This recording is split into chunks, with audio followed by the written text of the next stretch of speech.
एल्कीनेशन का प्रोसेस, ठीक है। नाउ लीस्ट रिएक्टिव मेटल्स की अगर हम बात करें तो वो ऐसे होती हैं, do not react with acid non metal. Hello everyone, welcome और welcome back to my channel pookie study. So आज की इस वीडियो में हम लोग क्लास 10 का साइंस का केमिस्ट्री का chapter number 3 metals and non metals complete करने वाले हैं through mind maps.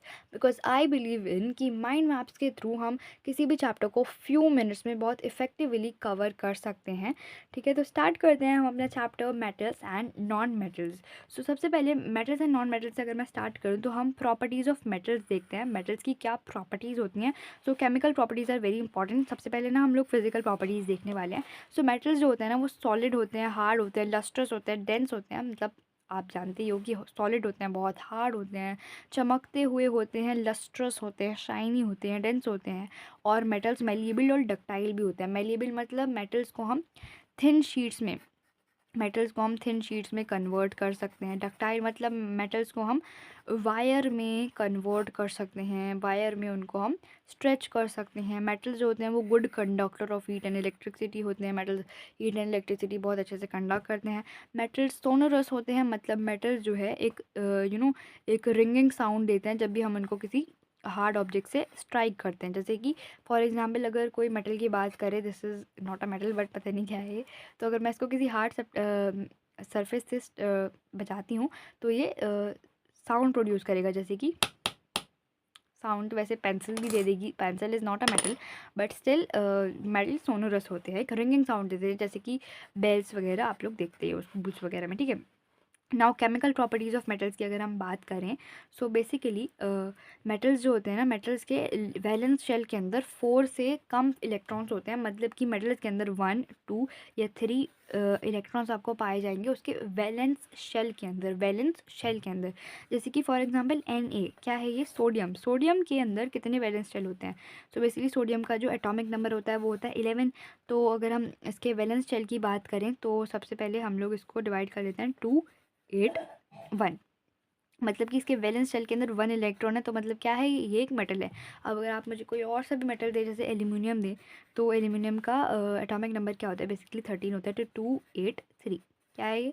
3 valence electron में उसके 3 वैलेंस शेल में उसके 3 इलेक्ट्रॉन्स है, मतलब aluminium is a metal. Now metals की एक और प्रॉपर्टी है, मतलब सेकंड प्रॉपर्टी है, react with O2 to form metal oxide. Metals जो होते हैं ऑक्सीजन के साथ रिएक्ट करके मेटल ऑक्साइड बनाते हैं, ठीक है। बेसिकली यहाँ पर ना खाली वो होती है, इस तरीके से होता है ये,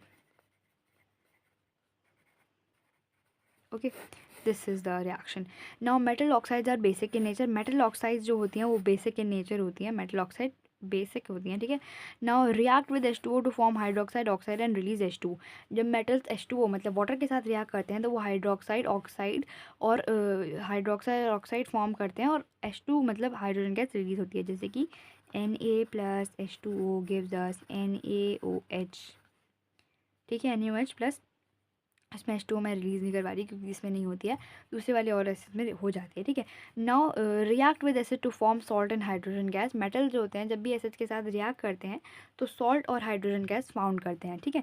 तो जैसे कि अभी हम सोडियम का ही ले रहे हैं, तो सोडियम का ही ले लेते हैं। सोडियम है, सोडियम को मैंने रिएक्ट करवाया HCl से, तो ये फॉर्म करेगा, सॉरी बेसिकली ये मेटल है, ये एक एसिड है। तो जब मेटल एक एसिड के साथ रिएक्ट करता है तो वो एक सॉल्ट फॉर्म करता है और एक हाइड्रोजन गैस भी इवॉल्व होती है उसके अंदर, ठीक है। Now reactivity of metals very reactivity series. Reactivity of metal जो होती है वो रिएक्टिविटी है, मतलब non metals is not in the reactivity series, but metal जो होते हैं रिएक्टिविटी में होते हैं, रिएक्टिविटी सीरीज में होते हैं।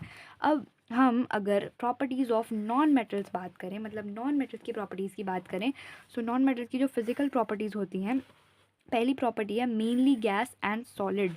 मेटल जो होते हैं ना, वैसे तो नॉन मेटल जो होते हैं वो सारी फॉर्म्स में अवेलेबल होते हैं, सॉलिड, लिक्विड, गैस, वो तीनों फॉर्म्स में अवेलेबल होते हैं। Only bromine is liquid, only bromine is liquid. So जो ब्रोमाइन होता है ना वो लिक्विड होता है, ऐसा तो गलत है, मतलब और भी सारे होते हैं, बट अगर एक एग्जाम्पल अगर MCQs में आ जाता है तो आप लिख सकते हो ओनली ब्रोमीन इज़ लिक्विड। और मेटल्स में लिखोगे तो मेटल्स में आप लिख सकते हो mercury is in liquid form. Mercury जो होता है वो रूम टेम्परेचर में लिक्विड होता है, ठीक है। नाउ डल, ब्राइट, सॉफ्ट। नॉन मेटल जो होते हैं डल होते हैं, ब्राइट होते हैं और बहुत सॉफ्ट होते हैं, जैसे कि ग्राफाइट की एग्जाम्पल लें आप तो उसको तोड़ सकते हैं, अगर फेंकेंगे तो वो टूट जाएगा, ठीक है। Now neither ductile non malleable. Non metals ductile नहीं होते, उनको हम वायर के फॉर्म में स्ट्रेच नहीं कर सकते, ना ही हम उनको शीट्स के फॉर्म में मतलब शीट के फॉर्म में कन्वर्ट कर सकते, इसलिए they are non ductile non malleable. Bad conductor of heat and electricity, जो नॉन मेटल्स होते हैं वो bad conductor of heat and electricity होते हैं, और ऑल्सो वो सोनोरस भी नहीं होते, दे आर नॉन सोनोरस, ठीक है। ना मतलब रिंगिंग साउंड प्रोड्यूस नहीं करते, अगर किसी हार्ड सर्फेस से स्ट्रिक करेंगे, अगर वो करेंगे तो वो टूट जाएंगे, वो ब्रिटल होते हैं। ब्रिटल का मतलब क्या होता है, टूट जाते हैं, ठीक है। केमिकल प्रॉपर्टीज़ की बात करें तो नॉन मेटल जो होते हैं ऑक्साइड फॉर्म करते हैं। मोस्ट नॉन मेटल ऑक्साइड जो होती है ना वो एसिडिक होती हैं, वो तो आप सबको पता है। मेटल ऑक्साइड बेसिक होती हैं और नॉन मेटल ऑक्साइड एसिडिक होती हैं। Do not react with acid, non metal जो होते हैं ना वो एसिड के साथ रिएक्ट नहीं करते और हेलोजेंस के साथ रिएक्ट करते हैं, जो कि हम नेक्स्ट चैप्टर में पढ़ेंगे। Mostly forms covalent bond, non metal जो होते हैं ना कोवैलेंट बॉन्ड्स को फॉर्म करते हैं, और जो ये मेटल्स होते हैं वो कोवैलेंट बॉन्ड्स और आयोनिक बॉन्ड दोनों फाइंड करते हैं, ठीक है, मतलब फॉर्म करते हैं, ठीक है। नाउ अब हम बात करते हैं आयोनिक कंपाउंड्स की। So basically metals and non metals reacts to form ionic compound. जब मेटल एंड नॉन मेटल्स एक दूसरे से रिएक्ट करते हैं तो एक आयोनिक कंपाउंड का फॉर्मेशन होता है, एक आयोनिक कंपाउंड बनता है जिनका वेरी हाई मेल्टिंग पॉइंट होता है और वो भी ब्रिटल इन नेचर होते हैं, ठीक है। These are the ionic compound की प्रॉपर्टीज़, ठीक है। नाउ एलॉय की बात करें तो एलॉय क्या होता है, basically homogeneous mixture of metal or metals and non-metals. Alloy is a homogeneous mixture of metals or or of metals and non-metals. मतलब किसी नॉन मेटल का और मेटल का एक होमोजीनियस मिक्सचर को हम एलॉय कहते हैं, ठीक है। बेसिकली एलॉय कहते हैं, जैसे कि मरकरी के एलॉय को हम लोग कहते हैं एमलगम, ठीक है। ओके, नाउ नेक्स्ट टॉपिक है हमारे पास extraction of metals. So basically extraction of metals की बात करें तो highly reactive metals by electrolysis. जो हाईली रिएक्टिव मेटल्स होते हैं, बहुत हाईली रिएक्टिव मेटल जैसे कि सोडियम है, तो वो इलेक्ट्रोलाइसिस के प्रोसेस से एक्सट्रैक्ट किए जाते हैं। और सेकेंड है हमारे पास moderately reactive metals by roasting कैल्किनेशन।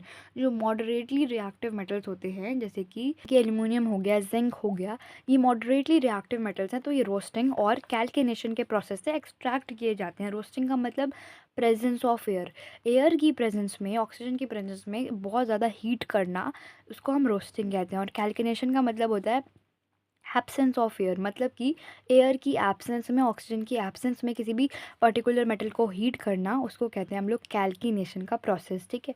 Now least reactive metals की अगर हम बात करें तो वो डिस्प्लेसमेंट से और डिस्प्लेसमेंट मतलब जो मोर रिएक्टिव मेटल्स होते हैं वो उनको डिस्प्लेस कर देते हैं और वो बन जाते हैं, मतलब वो एक्सट्रैक्ट हो जाते हैं। और उससे भी ज़्यादा लेस रिएक्टिव मेटल तो फ्री स्टेट में नेचर में पाए जाते हैं, जैसे कि गोल्ड, सिल्वर एक्सेट्रा। सो यहाँ पर फाइनली हमारा बहुत अच्छा chapter metals and non metals complete हो जाता है। एंड अब हम मिलते हैं नेक्स्ट वीडियो में with carbon and compounds. So stay tuned, bye bye, take